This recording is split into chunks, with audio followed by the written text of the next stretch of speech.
Salut, bienvenue pour notre chaîne YouTube AgroVision.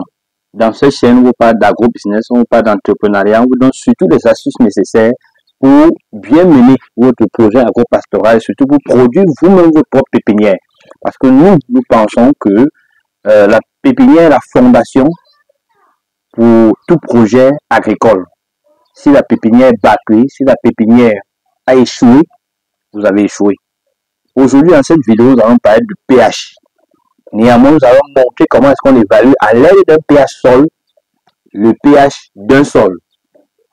Si cette thématique vous intéresse, abonnez-vous, likez et surtout partagez nos vidéos pour permettre à ce que cette communauté continue à grandir. D'ailleurs, très prochainement, nous allons vous produire une vidéo pour vous montrer comment suivre les papayers Goliath. Ce sont des très grosses papayes qui sont très rentables sur le marché, de la prégémination jusqu'à la production de la papaye Goliath elle-même. Pour ne pas donc rater cette prochaine vidéo, abonnez-vous et activez cette petite cloche de notification. Suivez celle jusqu'à la fin et vous allez comprendre comment est-ce que l'on doit évaluer le pH d'un sol à l'aide de cet appareil qu'on appelle un pH sol. Pas à pas. Allons donc droit au but. Déjà, lorsque vous achetez cet appareil, si vous ne l'achetez pas pour inviter dans votre plantation une expertise de la sorte, vous pouvez dépenser entre 50, 100, voire 150 000 francs en fonction de la distance. Il est donc bon que vous sachiez vous-même évaluer le pH et que vous ayez votre propre appareil. Déjà, lorsque vous achetez un appareil comme celui-ci, il vient avec un document comme celui-ci qui vous présente les différents pH. C'est-à-dire qu'il vous présente les différents pH adéquats par culture et par zone. Donc, c'est très important. Qu'est-ce qu'il faut donc faire? Lorsque vous enlevez l'appareil comme celui-ci, il y a cette couche protectrice de la sonde. Vous l'enlevez. Une fois que vous l'enlevez, vous la mettez de côté. Vous identifiez l'espace à sonder où vous allez évaluer et le pH parce que c'est un 3 en 1 qui vous permet d'évaluer le pH, le taux d'humidité du sol et la température. Une fois que vous avez identifié l'endroit où il faut sonder, où il faut évaluer, vous rassurez que cet endroit est perméable. Admettons que ce soit ici, rapproche la caméra. Vous voyez, on ne peut pas introduire la sonde parce que c'est très solide. Vous rendez l'endroit perméable en remuant. Ça peut être à l'aide d'une barre, ça peut être à l'aide d'une espace, d'une machette. Vous remuez correctement comme ceci, un tout petit espace. Une fois que l'espace est bien remué, qu'est-ce qu'on fait? Ça, c'est une opération d'une importance capitale, une étape d'une importance capitale. À l'aide d'un tissu comme celui-ci, vous essuyez correctement la sonde et vous nettoyez même le pH lui-même. Vous l'essuyez correctement. Ça, c'est pour ne pas biaiser le résultat. Parce que si vous ne l'avez pas essuyé après usage, après la dernière usage, et que vous ne l'essuyez pas maintenant, le résultat actuel sera influencé par celui qui est passé. Une fois que vous l'avez fait correctement, vous l'avez bien essuyé, soit à l'aide d'un tissu comme celui-ci, soit à l'aide d'une lingette, vous essuyez correctement la sonde. Vous allumez votre pH. Ici, il y a un bouton d'allumage. Et il y a un bouton ici qui permet d'éteindre. Une fois que vous appuyez le bouton, directement, le pH s'allume. Ça, c'est en considérant qu'à l'intérieur, vous avez déjà introduit votre pile. Parce que ce pH fonctionne avec une pile. Si vous ne l'avez pas encore introduite, vous introduisez d'abord la pile et puis vous refermez et vous l'allumez. Là, lorsque vous l'allumez, on a le pH, n'est-ce pas, qui est ici à 7, un pH neutre. J'ai déjà envie de, avant que l'on ne continue avec les étapes permettant de mesurer le pH, j'ai déjà envie de vous dire que le pH est une valeur importante, extrêmement importante, j'ai envie de dire, n'est-ce pas, dans la pratique agricole. Parce que lorsque vous biaisez ou vous négligez la valeur pH, tout le résultat est biaisé. Pourquoi je le dis? Parce que le traitement d'une plante est fonction du pH d'un sol. C'est ça qui explique, n'est-ce pas, le fait que X a pratiqué une culture dans telle zone, a, n'est-ce pas, suivi ce protocole et a réussi.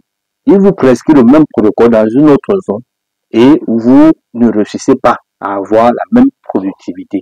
Pourquoi? Parce que il y a la valeur pH, qui est, n'est-ce pas, une valeur sol très très importante. Parce que en fonction du pH, le pH vous oriente en fait sur le traitement de votre plante.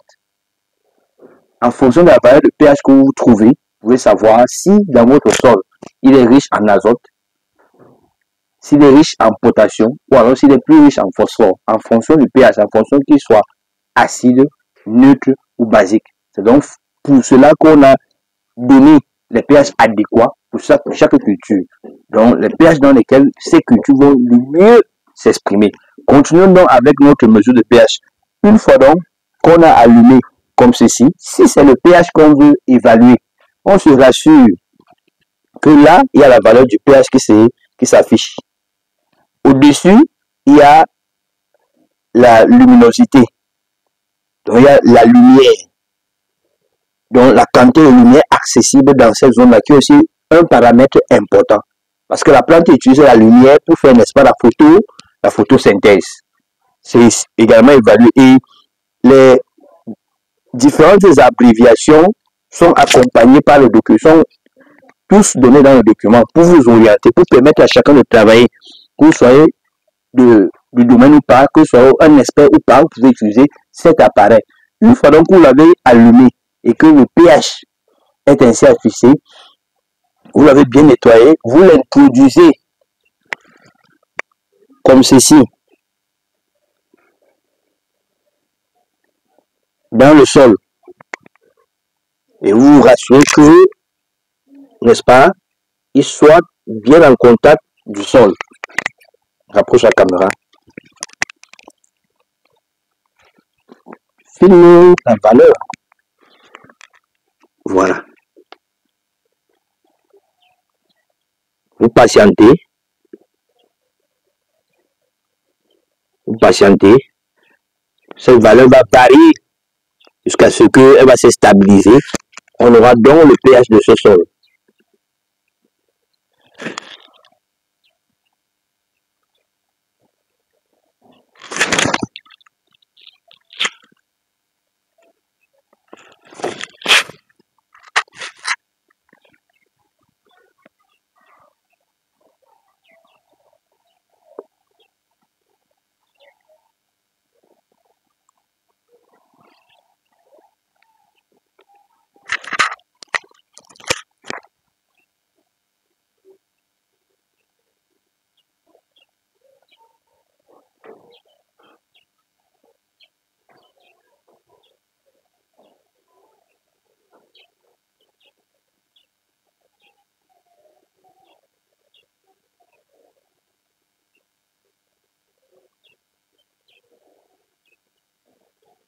Considérer qu'il est entre 4,5 et 5.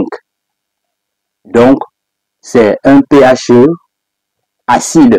Parce que lorsque le pH est inférieur à 7, le sol est acide. Lorsque c'est égal à 7, il est neutre. Et lorsque c'est supérieur à 7, il est basique. Donc, nous sommes là dans un sol qui est acide. Donc, une fois que vous avez retiré votre pH sol comme ceci, vous le nettoyez correctement et vous nettoyez bien la sonde. Rapproche-toi, rapproche la caméra. Nettoyez correctement la sonde parce que si vous ne nettoyez pas bien la sonde, les résidus de terre qui vont rester là vont biaiser le prochain résultat. Nettoyez correctement la sonde.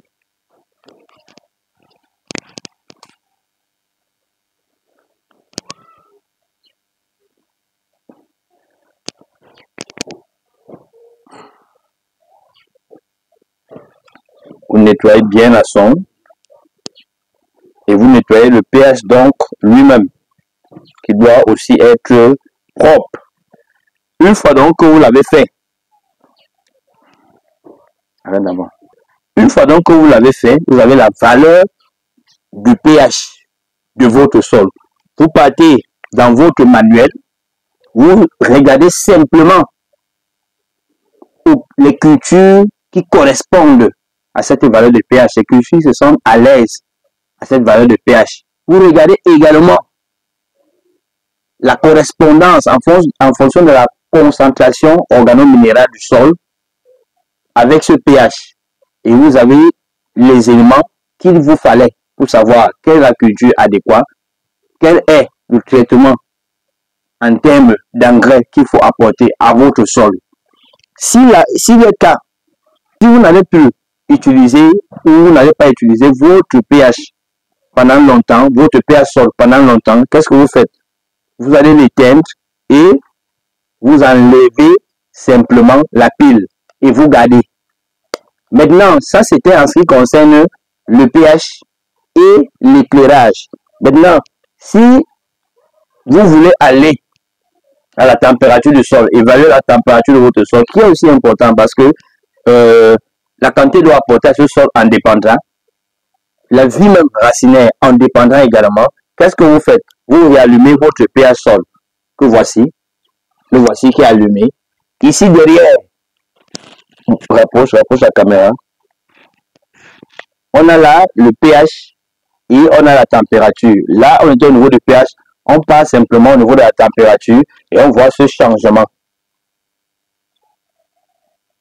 C'est le même exercice. Vous réintroduisez votre pH sol dans le sol et vous avez la valeur de température qui correspond à votre sol. Vous avez également le degré d'humidité de votre sol qui est là, en dessous.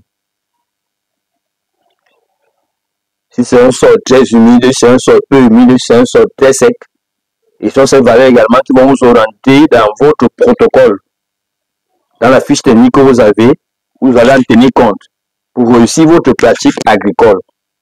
Et ainsi, vous avez pu évaluer, n'est-ce pas, le pH de votre sol, vous avez pu évaluer le taux d'humidité de votre sol, vous avez pu évaluer la température et la lumière, la quantité de lumière qui accède également. Donc, si vous avez besoin du pH sol, contactez-nous. Nous pouvons vous l'en procurer, vous l'expédier, où que vous soyez. Si vous avez besoin, vous êtes au Cameroun et vous voulez qu'on évalue ces paramètres, parce que je dis encore, ce sont les paramètres d'une importance capitale. Ce n'est qu'en Afrique qu'on s'engage à faire une pratique agricole, parce qu'une culture sans évaluer le pH du sol.